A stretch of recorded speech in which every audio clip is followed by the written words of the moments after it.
Let's talk about relationships. Our spiritual growth, our health, is dependent on relationships, and there is one particular relationship on which all others are based, and this is our relationship with self. It is the first and the most important, and all other relationships are dependent upon it and reflective of it. It is the single most important relationship we have, and we have to clean up that one before any other will respond. We cannot have a right relationship on any other level and a wrong relationship with self. It is absolutely basic. It is the primal relationship with self. The second relationship, which flows out of this one and is a direct result of it, is our relationship with God or Source, depending on what you want to term that. Whether you're religious or not, it doesn't matter. You still have to have a relationship with the source of your being in order to make a healthy relationship with your source. You need a healthy relationship with self. The third relationship, which is dependent upon these two, is your relationship with your parents. And that means whether they are living or dead, and whether you are around them or not, whether you think you have a relationship with them or not, you most assuredly do. And if they are not in proximity, then you are acting out the role. You will seek people who have the characteristics of your parents, and you will interact with them, and you'll keep that relationship alive until you have made that relationship whole. A whole relationship with parents, or whatever the relationship with the parents is, will give expression to another kind of relationship. And the fourth is relationships with employers,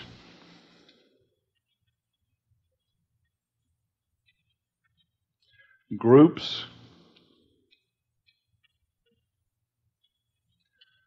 and peers. The relationships with employers, groups, and peers are a result of those relationships, and whatever they are, they will affect this. These three, the quality of these three, will determine the quality of this one. And the fifth important relationship is a relationship with life partner. And your relationship with your life partner will be a result of all of the above. And whatever the nature of these will determine the relationship of that one. So those are the way relationships are formed. And let's see if we can take a look at what that means for a moment.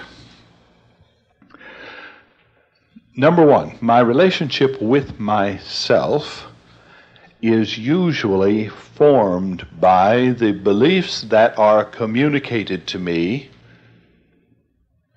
with relative success by my parents. My parents may teach me that I am unworthy while they are trying to teach me that I am worthy. In other words, in order to try to make me a model youth, my parents are going to tell me every time I do something wrong, bad boy. They call me bad boy because they're trying to make me a good boy, and they expect me to know that they expect me to be a good boy, and they think that that's what I am while they're calling me a bad boy. And they think that I know that they love me while they are telling me that I'm a bad boy. And they think that I know that it is all in my interest, and what I'm supposed to do is be a good boy instead of a bad boy, even though they're telling me that I'm a bad boy. And so while they're trying to tell me that I'm a good boy by telling me that I'm a bad boy, I hear only that I am a bad boy, and that is the belief that I come up with, and I see myself as a bad person undeserving of love. My parents also teach me that bad boys are supposed to be punished. My belief comes out then, I am bad, I deserve eternal punishment. And all my life, in all relationships, with all people that I respect, I make certain that I get punished, because I'm supposed to. And that's the only way to become a good boy. My parents told me so. I can only be good if, in my relationship with you, if I respect you, if you punish me. Then I am good, and we have a good relationship. How many men do you see marrying women and demanding that those women punish them? A lot, and rather consistently, so that they can have a right relationship and still respect their wife. I mean, in order for you to be respectable, I'm going to have to expect that you disapprove of me, because I know that the urges that I have, the beliefs that I have, the feelings that I have, I know that they are the feelings and urges and beliefs and so on of a bad boy. And if you're respectable, you're supposed to disapprove of that. And I don't want a wife who's not respectable. And if you're respectable and disapprove of me being a bad boy, then I'm supposed to be punished. So I have a punishment relationship with you. So nag me. Which I'm going to blame you for. Sound familiar? This is why I'm saying that all other relationships flow out of my relationship with myself. My relationship with myself is usually a result of the irrationality of the communication of my parents and others that I grow up with. Not just my parents, but that's the most important. And it doesn't mean that the belief that I get about myself is the belief that my parents held about me, but it's a result of the way the parent expressed their belief about me and about themselves. The way that my father related to my mother will be a large part of the way that I believe about myself, even if it is obvious to me that that was a bad relationship. I still will identify with some aspects of it. And so it sounds like that my relationship with myself can be blamed on my parents, right? Wrong. Okay. My relationship with myself can be blamed on my parents up until the moment that I recognize who I am and what I am, and that I am responsible for my relationship with myself. And from that moment on, it is my responsibility. It is my responsibility to examine it first. What is my relationship with myself? Now, I can usually only answer that by looking at what kind of relationships I have formed. Here's an interesting paradox. It is highly unlikely that you can assess your belief about yourself by looking at yourself. It's very unlikely. You can assess your belief about yourself by examining what kind of people you have formed relationships with and what they think about you and what they say about you. You form relationships with people who treat you the way that you believe that you're supposed to be treated. Boy, I just saw some faces fall.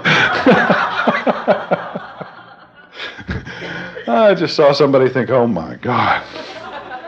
So that's why I did that. And I thought it was all his fault.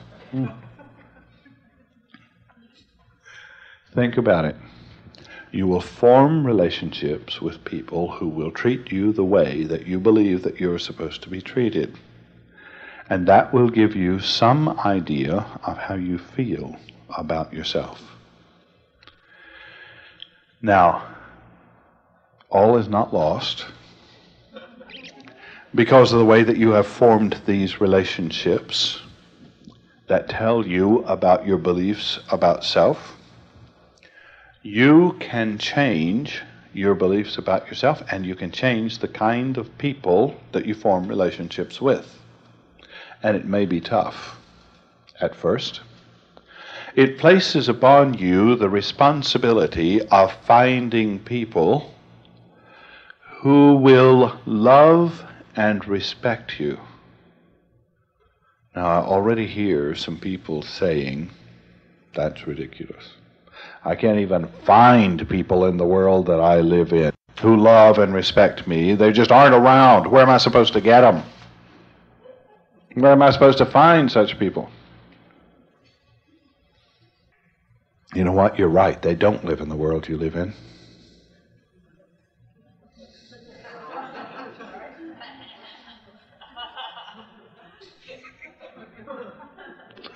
Which means you have to change world. And I want to tell you that that is simpler than you think it is. It is quite possible to change the world that you live in and to change the kinds of people that you meet. Let me see if I can try to illustrate this a bit with a personal illustration. I have been working with someone fairly recently who has a kind of relationship to self that I had for at least 20 years. For those 20 years, longer than that actually, I believed that there were a couple of things that I do pretty well. And that when I do those things, that people appreciate that. But they don't really appreciate me. They only appreciate me as long as I'm doing that, and they have no appreciation for me. And that my belief was that I was physically very unattractive. Not terribly ugly, just very unattractive. And that people just didn't like me, and I didn't know why. Probably because they didn't understand me. I didn't want to deal with why they might not. But I lived in a world where I was almost scared to ask for dates because I was almost certain that any girl that I really wanted to be with would turn me down. And I never asked for dates except with the ugliest girls, the ones that I knew wouldn't turn me down. And even then, I tried to make sure that they were interested before I asked, which meant that I didn't date much, didn't do much, didn't love myself, didn't feel loved, didn't feel terribly wonderful about the world that I lived in, felt lonely an awful lot, and felt there was nothing more ridiculous than for somebody to make the kind of statements that I've been making today. Now, I'm not lying to you. I felt that. I experienced it for at least 20 years. And I see people who are experiencing it now. And the only thing I wish right now is that I could communicate better. The possibility of making a decision not to feel that way about self anymore, not to believe that way about the world anymore, not to expect that kind of relationship from other people anymore, and to get up and do something about it. People who are telling me right now, I live a boring life in a boring world and there's nothing I can do about it.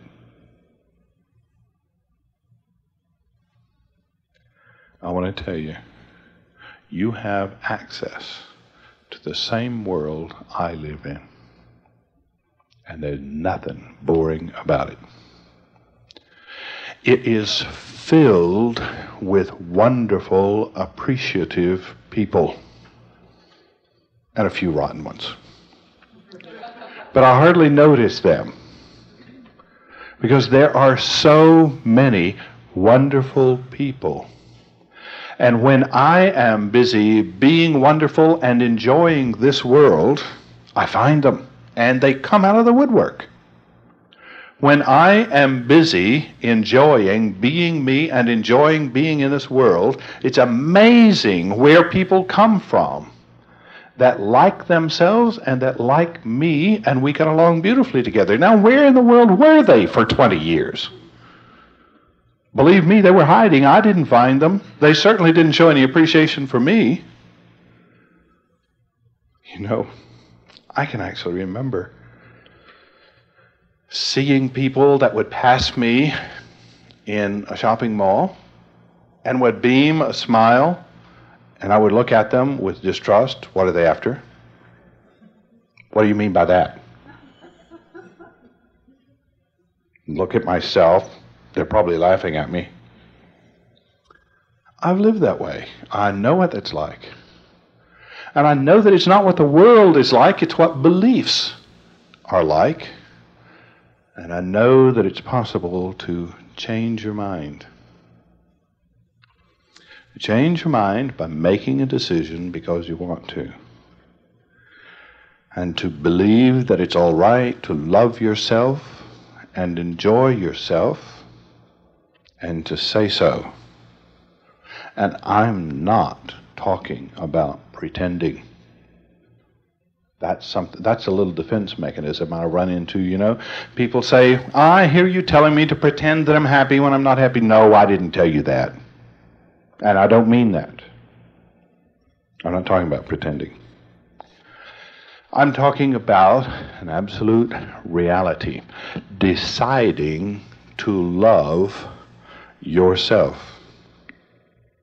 And no one ever yet has convinced me that there isn't enough about them to love. The people that I know who don't love themselves don't experience a lack of love because they're not lovely, because I can see their loveliness. I have never failed to see it. I've never found one that could convince me that they're not beautiful, because I can find the beauty and I can point it out to them and I can say, look, see this, see this? There is this about you. And usually they'll grudgingly admit it and they say, well, yeah, but it's not like, of course it's not like her. That's what's beautiful about you. But you do have beauty, and you have an ability to express beauty. You may be even charming in your refusal.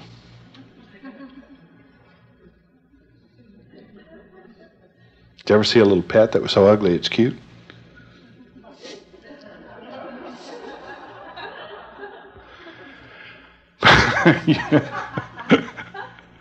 You don't have to be that way. You can be beautiful, beautiful. You can be beautiful because you want to be beautiful, because you see yourself as being beautiful and relate to yourself as being beautiful, and express that beauty. And listen, I know, I'm not guessing, I know that if you will start living that way and decide to experience and express that consistently for a period of time, you will find the world responding that way to you. This is the beauty of magic. Magic means being a creator, creating a different reality. And what I'm asking you to do is literally create a more beautiful universe than the one you've been creating. You didn't know you were creating the universe? Let me tell you something. You made your mother. Now I can prove it to you. You have an opinion about your mother, don't you? If you described her, you would describe her in a certain way. And you know that that's the way she is. Of course it's the way she is. Does she think that's the way she is? Then which one is your mother? The one she created or the one you created? You got an answer for that? Which one's your mother? Neither, you're right. But the mother you experience is the one that you created. And you don't have any choice. You can't experience any of the others. Even though she's not the real one, she's still yours. She's experiencing a different one, and she's probably thankful for that.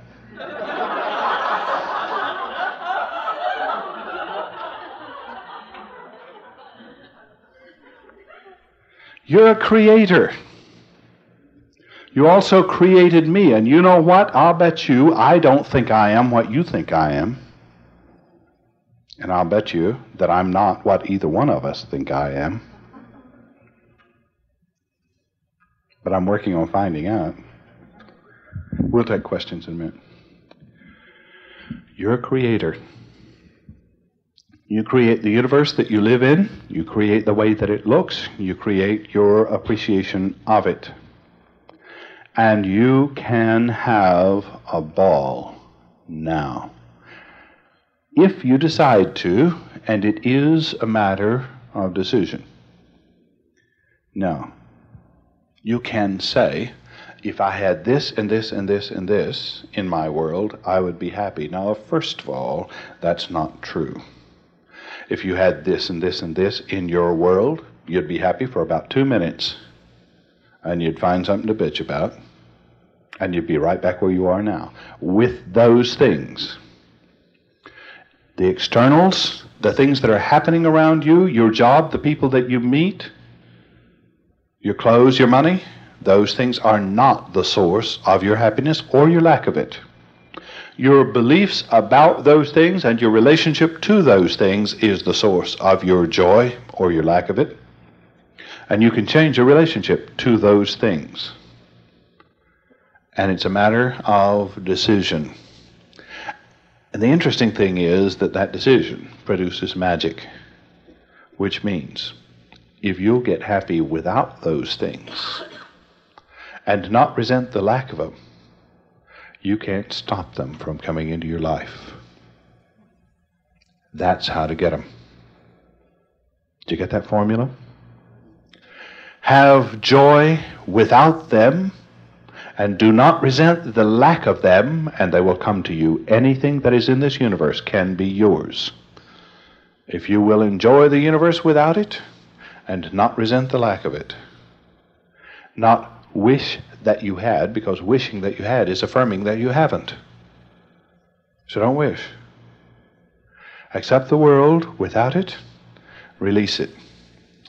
If you want something to be yours, give it up. If it returns to you, it's yours, and if it doesn't, it never was. And won't be. Release the things that you're trying to force to be yours and trying to resent that are not. And you'll let them come to you. You'll turn loose of the energy that's keeping them away from you. Now, that is a little bit of a look at relationship with self.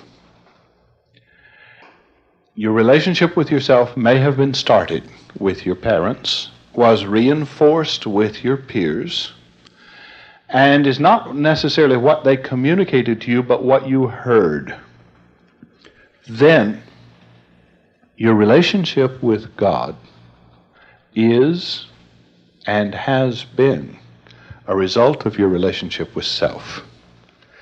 Now, I know a whole bunch of you who believe that your relationship with Christianity and God is a result of the Catholic Church that you grew up in, or the Lutheran or Methodist or whatever you grew up in. And you are probably quite prepared to resent that. You know, I'm amazed at how many people resent the church that they grew up in. Blame it for everything. Blame it for their sexual problems. Blame it for their relationship with self, their relationship with their parents, and all of this. I want to get away from Christianity. I don't want that stuff. I don't want the church. Look what the church did to me. You little victim. You're not a victim. You're a cause. And until you clean up your relationship with the church, your relationship with God is going to suffer. Now, not because the church has anything to do with God. Don't get that in your head. Not on your life. You know, religion is man creating God in his own image. Relationship with God is another matter. However, relationship with God is cleaned up by cleaning up your relationship with men's attempts to express God. So, my relationship with the church will reflect my belief about myself and my belief about God's belief about me. Now, I cannot have a good and right and beautiful and wholesome relationship with God until my relationship with me is all right. Because as long as I believe that I need to be punished, I will find for myself a punishing God, whether it is Catholic or not, whether it's Baptist or not, whether it's Jewish or not. I cannot get away from a punishing God by changing to an Eastern religion.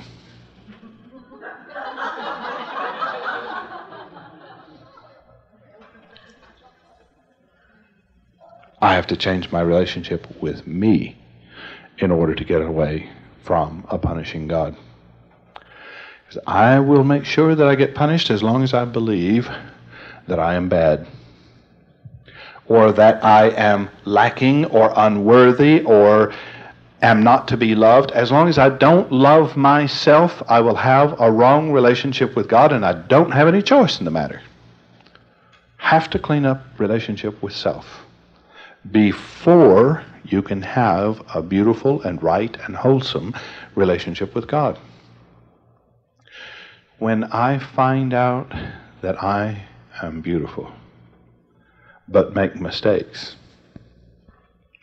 and when I find out that it is all right to be beautiful and all right to make mistakes, then I'll have a right relationship with me, and I will assume that God finds me the same way, beautiful and making mistakes, and that he has the same relationship to my making mistakes that I have to my making mistakes. And if I run around saying, oh, look how rotten, I never can do anything right, then that's going to be my belief about what God believes about me. After all, what else could it be? I know how rotten I am, and God knows all things. He must know how rotten I am. What other kind of relationship can I have? My relationship with God will be based on my relationship with myself. When I make that beautiful, my relationship with God will be beautiful.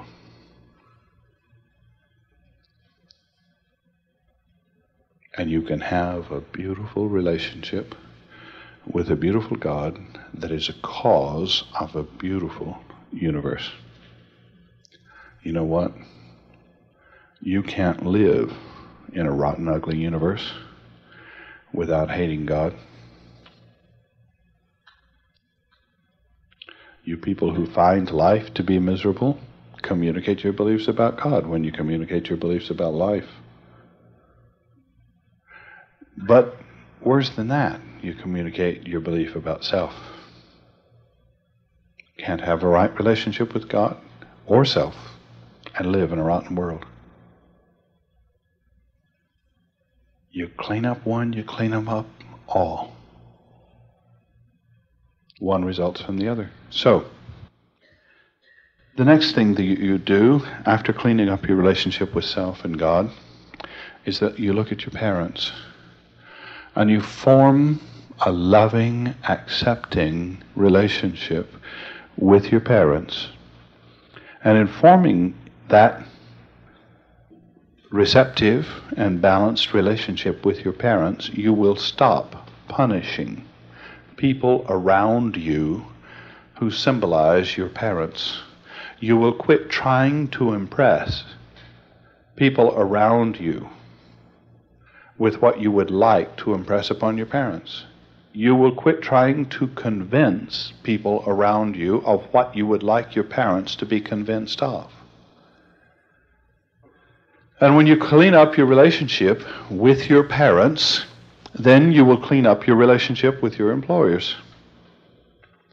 All I have to do is look at the way you relate to your employers, and I can tell you how you feel about your parents. And groups and peers also take parent form. Groups and peers are groups of people whose opinion, especially in a democracy, makes a difference. We believe in this country in the tyranny of the majority over the minority, which makes majorities fall into a parental role.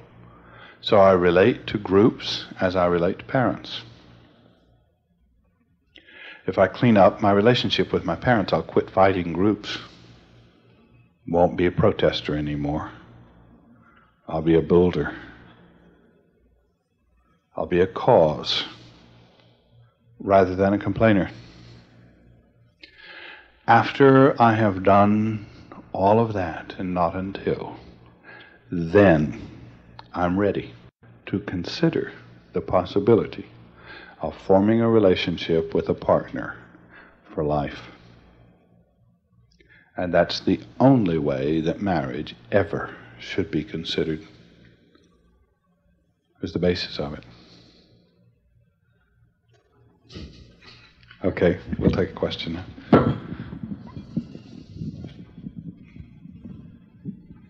What about your relationship with children? Okay, I'd like to deal with the relationship with children a little bit later. Let's leave that for the moment. And I'll say just this much right now. Children are an ego extension of yourself. And your relationship with children is based upon what you would like to be, but believe that you are not. And you will try to force your children to be all of that. And until you've cleaned up your relationship with yourself, you'll punish your children for being what you believe that you are. Someone once said, which I felt was very appropriate, that we have children so we can make our parents wrong. And I found in my own experience that the way I made my parents wrong was by doing just the opposite of what my parents did, but it was still making them wrong. Yeah. Well, usually, as we're a child, we swear that we will not treat our children the way our parents treated us, and usually we proceed to do so. Treat them just the way the parents treated us. Okay, we'll get into that a bit later, though. Lisa? I don't want to ask a question. I would like to thank you. You just gave me God back by what you said. Thank you. I've lost him for years and years. Thank you. Thank you. That makes this whole experience worthwhile for me. Appreciate it. More questions?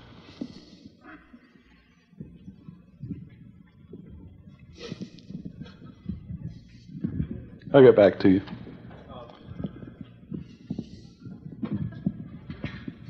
Obviously, the process that you're talking about here with these 5 different relationships is the ideal, as with other models that we've talked about today and yesterday. And obviously, many of us are not in the ideal. Most of us are existing in some stage of it. And also, many of us are with people whom we consider life partners right now. And you also said a little while ago that by working on one and affecting one, you affect all the others.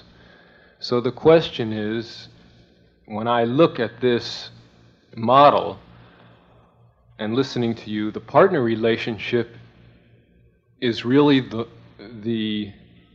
appears as the epitome after all of the others have been worked on and are balanced.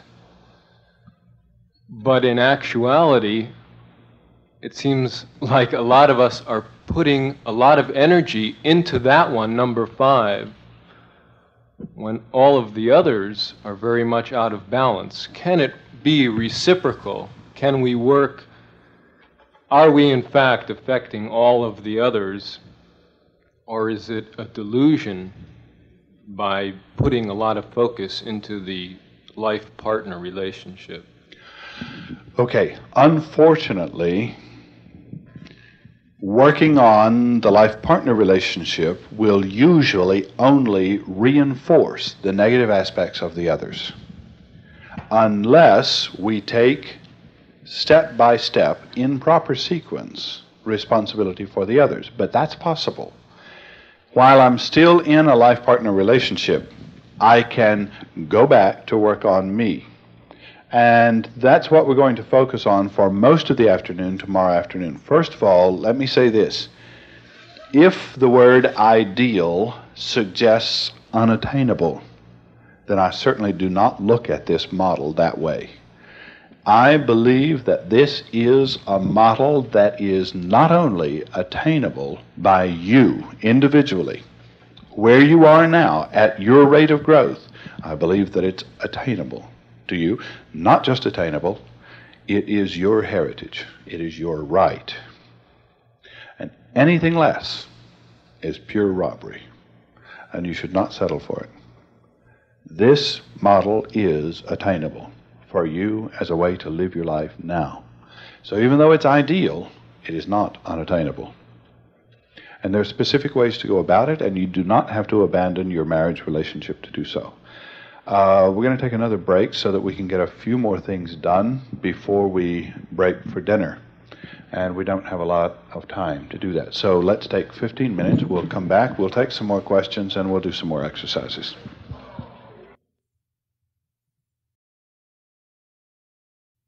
Correct or possible life partner. You know what I mean? In other words, we're stuck with someone right now that we're following this thing, and so we want to change and start working on that. And I'm wondering if is it possible that person could still, even though they're not into this, but if we start working on ourselves, that could still possibly be our life partner. Usually is. Usually is. The person that we think we're stuck with now usually turns out to be the right person when we clean up our act. Except that the reason that we felt stuck with them is because that who we think they are is not who they are. And when we clean up our act, we see them differently. And they make a very nice life partner, even if they don't change.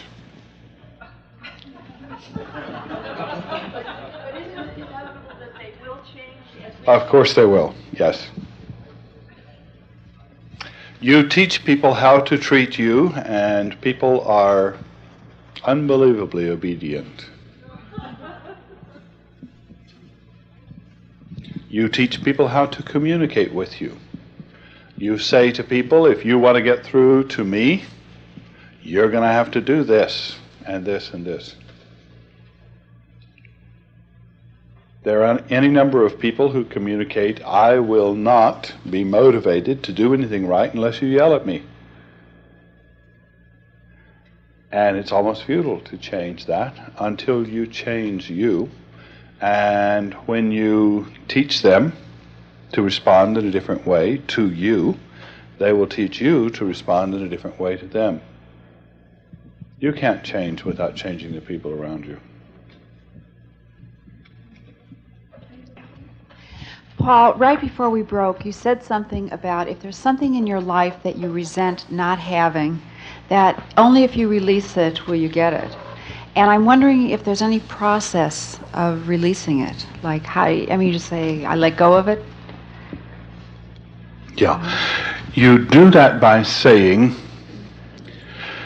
by recognizing, not just saying, but recognizing, my joy in life is not dependent on my having or not having that. Therefore, I'm going to release that, not by saying it, but by releasing it, by turning loose of my fascination with it and turning my interest to other things. Then it's released. I release it by no longer thinking about it, wishing for it, begging for it, praying for it. I release it. And I get on with life and the joy of life, and I let it come to me. You know, it's like we do this in boy-girl relationships. A guy chases a girl until she catches him. Same thing happens with things. When we quit chasing, it'll turn around and chase us. It'll come to us. Paul, you said earlier that parents determine how we feel about ourselves and how we see ourselves up to the point when we take over and we make that decision. When do we know when that time comes, or when it has Anytime arrived? you make the decision. It can be done in childhood. It can be done in teenage years. It can be done any time that we decide to take responsibility for how we feel and stop blaming our parents. What is the earliest time that that could happen? I mean, when is a child free enough, self-aware enough to make that decision? Some of them enter that aware, fortunately. But the best way to enter that aware is to leave that aware. We enter with the awareness that we leave with, and most of us leave with very little awareness. But it doesn't have to be that way. We can leave this life quite deliberately and with a great deal of awareness and enter with that kind of awareness. Now, from a practical point of view, children can be taught to take that kind of responsibility best about early teenage years, about puberty. That's the best time to point out to children, especially if they've been taught wrong. That's the best time to point out to them individual responsibility and get them to start learning and believing it. However, better than that is to begin at childbirth with teaching a child who he is, who she is, what they are, what their heritage is, and so on, and not program them with wrong beliefs. But in order to keep from programming children with wrong beliefs, we have to clean up our own beliefs. That isn't easy. It's what we're working on at Carmel, and there is, by the way, a booklet about parenting that is at the publishers now, will be out soon. We'll give some of these ideas. Would you talk a little about grieving and what's called grief work? Over loss, whatever kind. Lost opportunities, people, lives, whatever. Okay. Well, there's not a lot that I can say about grief except that it is, for the most part, self-indulgence based on an untruth, which means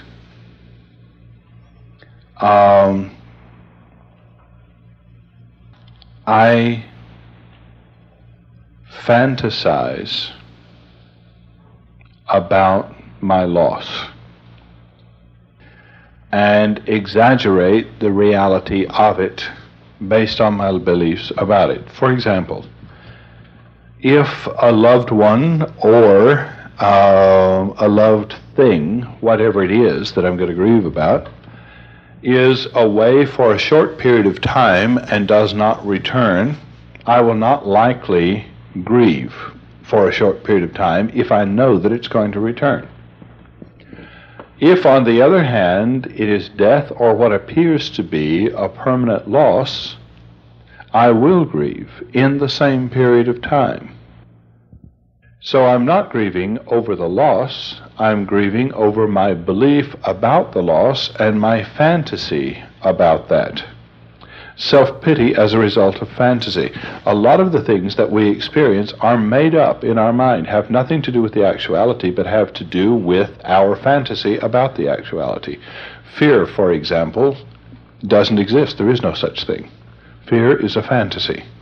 entertained in our mind, images that we are making up of something that has not happened, and what could be the result of it if it did happen. Pure fantasy. And so is grief. It's not experiencing the loss, it's experiencing my belief about the loss. And the thing that makes us get over grief is that we find out that what we believed and what we fantasized is not true. For example, if we lose a fortune, we may grieve, really seriously, for a period of time about that fortune until we find out that life goes on. And that we will have good days and bad days, happy days, and so on, without the fortune, and we will eventually forget about it. We were not grieving over the loss of it anyway. We were grieving over what we thought the loss meant and what we thought the loss could produce. And even if it does produce that, the experience of it will not be as serious as the fantasy of the grief pretended that it would be. And the same thing with the loss of a loved one. Okay. But that's for the emotions workshop, by the way. Sorry. I'd like to ask a question about those of us who've been in relationships where we're no longer stuck with the partner, but we went into the relationship of marriage like thinking that it was an ultimate relationship. And our understanding at the time and that of the other person brought it into some kind of chaos where we split, because then in working on yourself, if what you say is the people who are now stuck and say haven't gone to the point of divorce, that is the right person for them. Well, just the fact that you have broken with that person legally, does that mean that for us who have been divorced, that it also means that that person was not the right person, or it still is the right person, that we should ultimately come to ourselves and that they would be the right person for us? Okay. Doesn't necessarily mean either one. That person may be the right person, may not be the right person to form a permanent relationship with. The only thing that I can tell you for sure is that unless after the divorce you reform your relationship with yourself, you will either remarry that same person or someone who is so much alike that there's not a dime's worth of difference. You will enter the same kind of relationship again unless you change your relationship to self. And you'll do it over and over and over, even though you think you're doing it differently. The change has to be in the relationship to self in order for other relationships to change. But then if we did change that relationship with self, we would then, even if we attracted the same kind of person, from what you're saying, that person would be probably the ideal person. Could be. Even if you attract the same kind of person, you will see them differently. But you also may attract a different kind of person because a different kind of person now appeals to you. Mm-hmm. So you'll form a new relationship on a new basis because you're finished with that old kind of relationship. If you stayed in the relationship and change, you'll usually change your partner. So the partner will also become new. Either way, you get a new partner when you change you.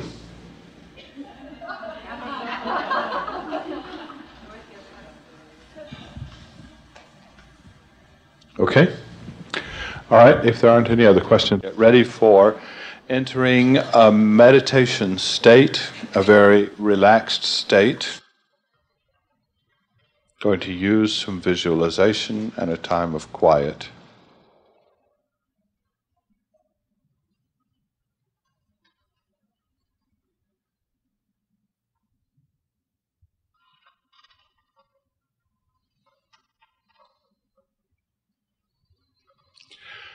Now, with your eyes closed, take a deep breath and fill your lungs from the bottom to the top. Stretch your chest and sigh it out. And let yourself float away to the meadow again. Let's go back to the meadow and begin to see the grass, the hills and the trees, the sky, the water. Get in the meadow, feel the grass under your feet, almost a ticklish sensation of crisp, cool green grass that you're walking through, maybe barefoot. Feel the grass under your feet.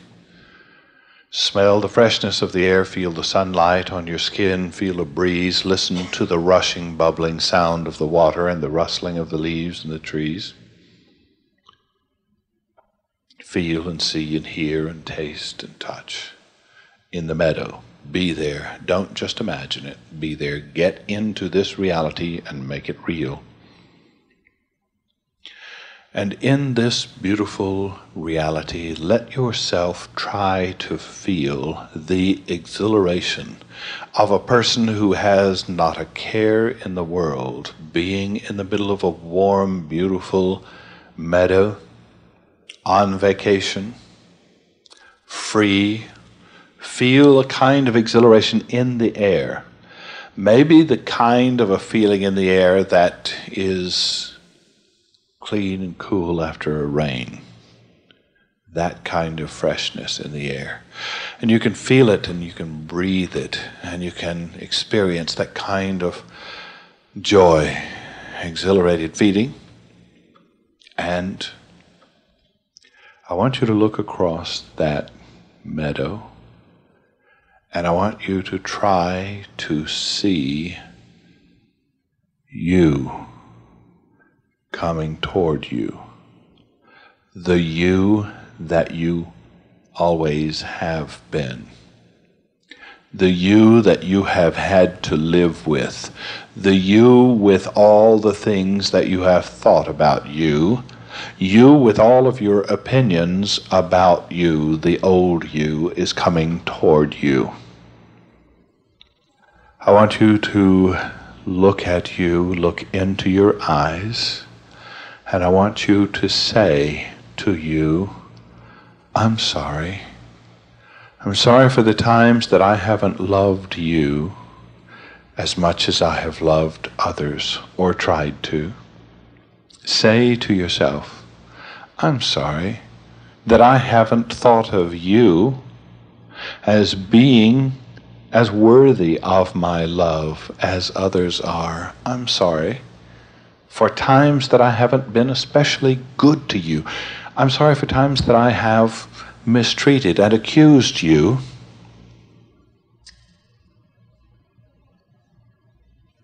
And now, I do love you. I do recognize that you're all right. I'll stop accusing you of not being the best me that you could be. I commit myself to loving me. Say to yourself, say to me, I love you. I love me. I love being me. See yourself, image yourself throwing your arms around yourself and holding this child that is you, that you've given birth to, that you haven't loved enough. Hold that child and comfort and love yourself a lot. See if you can feel warmth and acceptance and energy and beauty and joy going out of your heart and into you, your heart. I love you. I love me. I find it all right to look the way I do. I find it all right to function the way I do, to be the way I am. I'm deciding in this moment to be all right with me. I'm making that decision right now. I'm going to enjoy being me now and from this day forward, with whatever things that I have felt bad about, whatever things that I have accused myself of, whatever opinions I've had about myself. Those opinions may have been all right. Maybe I have made mistakes. Of course I have. I have done antisocial things. Of course I have. I have violated the rules. Of course I have. I have fallen in trying to walk like any child does. I have made mistakes. And I have deliberately done things that were unkind or wrong to others and to me. I forgive me for all those things. I am forgiven. I feel forgiven. And it is all right in this moment. I am all right. It is all right that I have done these things. It is all right even if I do them in the future. I am not promising that I will be perfect. I am promising that I will give myself permission to be imperfect and happy anyhow. I'm giving myself permission to be imperfect and joyous. I'm giving myself permission to fail and be joyous. I'm giving myself permission to succeed without fear, without being afraid of the responsibility of success. I give myself permission to fail at some things, to succeed at some things, to make mistakes, to do things right, to be absolutely beautiful and not afraid of the responsibility of being joyously beautiful. I give myself permission to be beautiful. I give myself permission to be ugly sometimes, and still to love myself. I forgive the times that I haven't done my best, and I accept that it is all right that sometimes I won't. But I still love me. I love you, me. Say it. Say it inside yourself, to yourself. Me, I love you. Use your own name. Inside yourself, say your name and say, I love you. And I want to be a good me. I want to enjoy being me. Let's do it. Me and me. Let's enjoy being who I am. Now feel warm and beautiful and good about yourself. And give thanks. Now I want you to notice a presence behind you, perhaps overshadowing you, maybe around you. The presence is a presence that you could call God, the source of life, the source of yourself, the source of your existence. There's God. And to you in this moment, he looks just like a daddy that has a little child that he's so proud of that he's about to bust. And then you realize you're that child. That's the kind of relationship you have. And the Father looks at you, the source of life looks at you and says, my child, of course she's made mistakes. Of course she's been mean, has failed, has succeeded, has been beautiful, has been ugly, has been good, has been bad, but it's my kid. Let yourself feel loved by the source in the same way that a very proud parent feels about a child. Of course that child fails, but that doesn't mean the child is not perfect. Let yourself feel as if God's opinion of you is that you are perfect just because you are his kid. And he is a proud source of your life and loves you deeply. And see if you can listen inside you and hear your name called with the words, I love you, you're mine. And see if you can communicate to the source of life, to God as you know him, and say, I love you. And I'm sorry for all of the times that I have misunderstood what you really are and how you feel about me. I'm sorry I didn't recognize how much you love me and how much you accept me and how much it is all right with you when I fail, even deliberately. I'm going to accept and believe that you love me and feel good about it. Now, while you and God are feeling good about being you, I'd like you to see if you can see the image of your parents. Your mother, see her face. Your father, see his face. And begin to communicate with them. And let your mother try to explain to you that she didn't know how, maybe, to say, I love you. Maybe she didn't know how to explain to you how acceptable you are. Maybe she didn't know how to make you feel beautiful.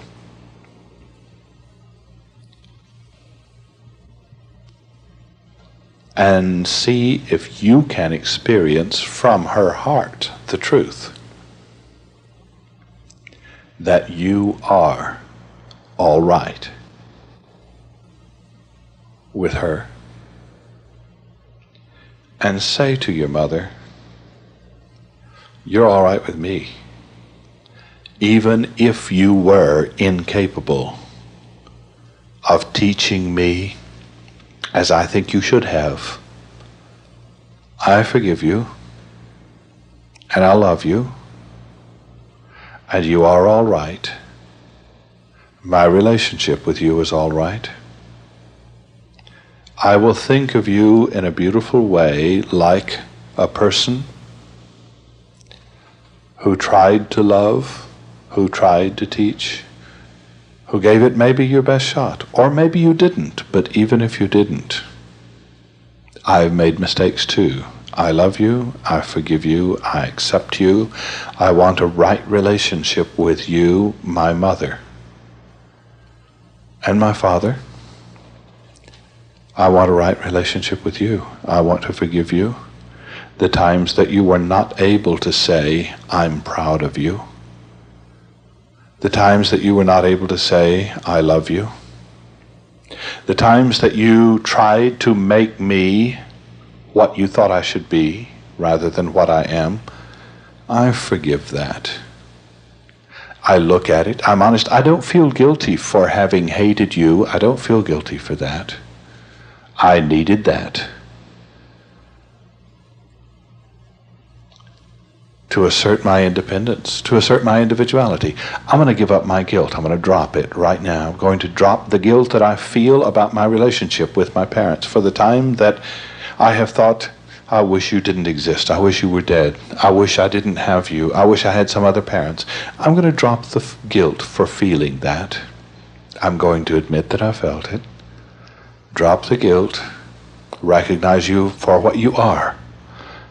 People who did their level best. And however good or bad that is beside the point. I accept you, and I love you, and I want a right relationship with you. I want to be finished with trying to please you and feeling that I fail.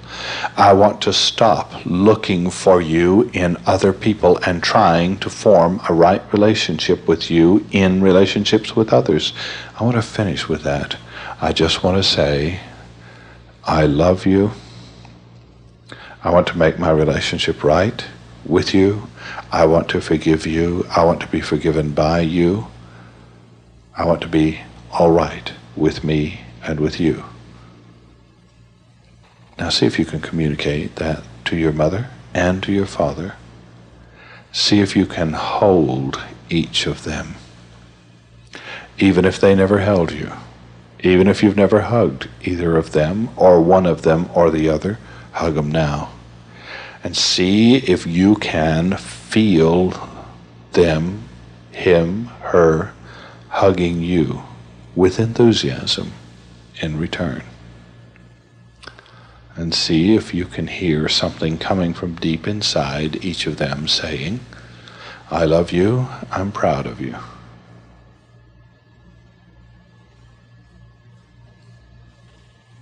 Now, see if you can image the people around you, your close friends, the people you work with, maybe your employer, maybe your co-workers. I want you to try to feel what it would feel like if each one of them, see their faces now, each one of them is thankful for knowing you, proud to have you with them. See if you can imagine what it is like for your employer to feel that he or she is lucky to have you.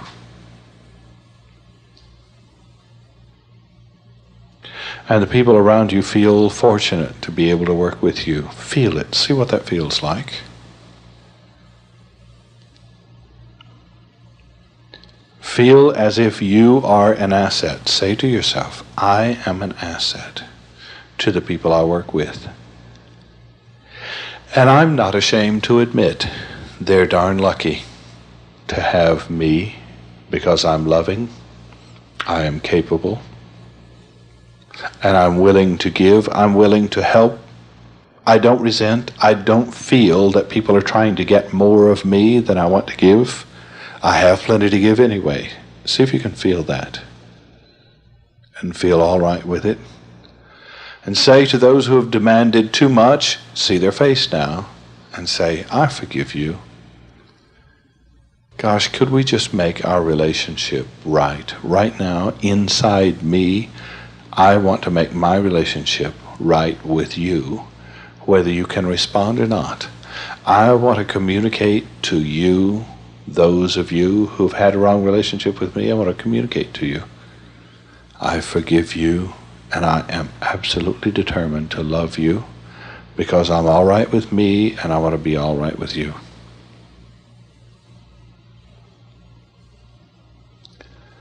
And last, your partner, the person you live with, the person you're sharing your life with, hold their image closely and see if you can communicate to their heart right now. And say to that partner, I'm sorry for the times that I have taken out on you what I believed about my parents, what I believed about others. I've tried to make you play a wrong role. I've tried to manipulate you to say what I wanted you to say when I felt like I wanted you to say I love you. I tried to manipulate you in doing so. I failed to admit when I wanted you to talk, tried to make you do it. Listen, forgive me all that, and I forgive you for when you've done it with me. And I want to clean up our relationship and start communicating straight. Quit playing games. I want to be all right with me, confident, in love with me, and able to love you as much as I love me and as much as I want you to love me. I want to clean up our relationship. I want to communicate clearly. I want to take responsibility for how I feel. Forgive me for blaming you. I will try not to. But I won't feel guilty when I do. I will simply try to reconstruct it. Say to your partner, let's form a new life, a new relationship, and give thanks for this opportunity. Now, with your eyes closed, gently wrap your arms around yourself. And with your eyes still closed, hug yourself and say, I love me. It feels good to be me. I'm glad I'm me. I'm glad I'm here. And I want to feel good with being who I am and what I am. And give thanks. Then you can breathe deeply, stretch, yawn, smile, open your eyes, and reach out and touch someone.